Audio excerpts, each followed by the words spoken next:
Hello everyone, क्या कर रहे थे? Unit 4 electromagnetic induction. भाई क्या किया था पिछली क्लास में?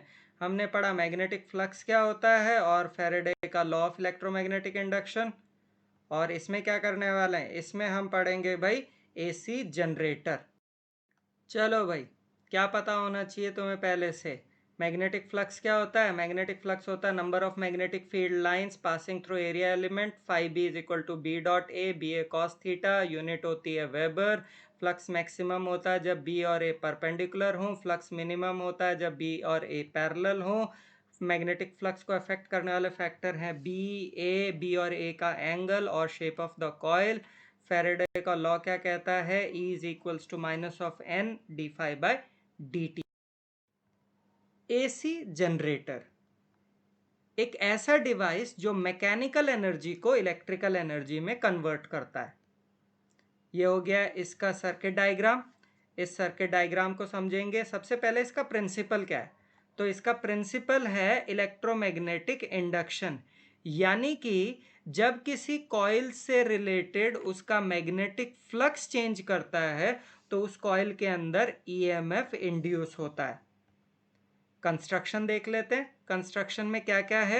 ये भाई, ये जो है ये देखो, इसे कहते हैं आर्मेचर कॉइल। ठीक है। उसके बाद आपका ये हो गया स्ट्रॉन्ग इलेक्ट्रोमैग्नेट। ठीक। उसके अलावा ये जो है इन्हें कहा जाता है स्लिप रिंग्स, ये गोल गोल वाली।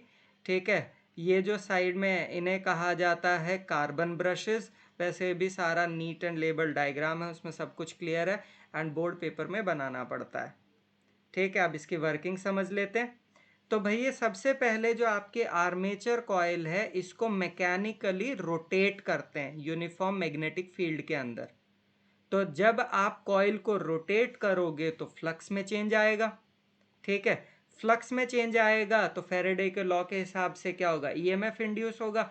और अगर ईएमएफ इंड्यूस होगा तो भाई करंट भी इंड्यूस होगा कॉइल के अंदर। और इस करंट की डायरेक्शन अगर निकालनी है तो फ्लेमिंग का राइट हैंड रूल लगा देते हैं। अब ये जो करंट है इसकी डायरेक्शन हर आधी रोटेशन के ऊपर चेंज कर रही है, इसीलिए इसे ऑल्टरनेटिंग करंट कहते हैं। ठीक है। यहां देख लो, इसके अंदर भी अगर ध्यान से देखो तो इस करंट की डायरेक्शन देखो चेंज हो रही है दोनों साइड। ठीक है। तो इसीलिए इसे एसी करंट कहा जाता है। ठीक है, वो हटा दिया एनिमेशन। आगे चले। थियरी। तो let us suppose capital N हो गया number of turns in the coil, B हो गई मैग्नेटिक फील्ड, ठीक है, ए हो गया एरिया, ओमेगा हो गया एंगुलर वेलोसिटी। तो मैग्नेटिक फ्लक्स कितना होगा? Phi is equal to B A cos theta, यानी कि B A cos omega T, because theta होता है ओमेगा टी के बराबर। ठीक है। ईएमएफ क्या होता है? E is equals to minus of N D phi by D T.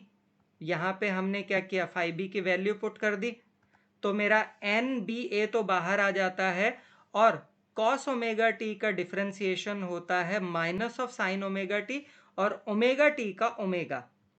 तो मेरे पास आ गया E is equal to N B A omega sine omega T. ठीक है, यानी कि E is equal to E not sine omega T, where E not is the maximum value of EMF and that is equal to N B A omega. अच्छा, अब sign वे की जो value है वो +1 से -1 के बीच में ही मूव कर रही होती है।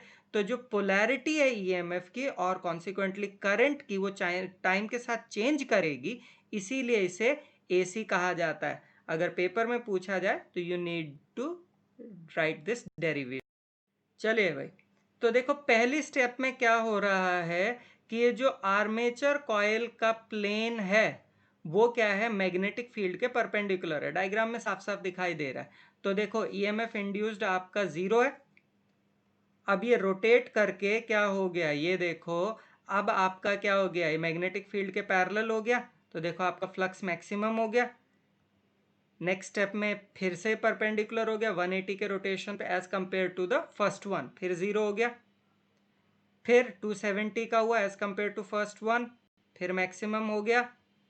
ठीक है, फिर 0 आ गया। ठीक। अब इसी चीज को यहां देखो एनिमेशन से किया हुआ। and as you can see in the animation also that the current is moving from positive to negative, और ये आप देखो गैल्वेनोमीटर में भी या वोल्ट मीटर में भी आपको वो डिफ्लेक्शन दिखाई दे रहा है। ठीक है, तो ये डायग्राम भी आपको पेपर में बनाना है। चलिए भाई, टाइम फॉर एक्नॉलेजमेंट। बिंग और गूगल से जो इमेज ली, जो जीआईएफ है, उसके लिए दोनों का धन्यवाद, या जिसने भी दिए उनको धन्यवाद। ठीक है, do watch the next video which is on Lenz law. Thank you so much.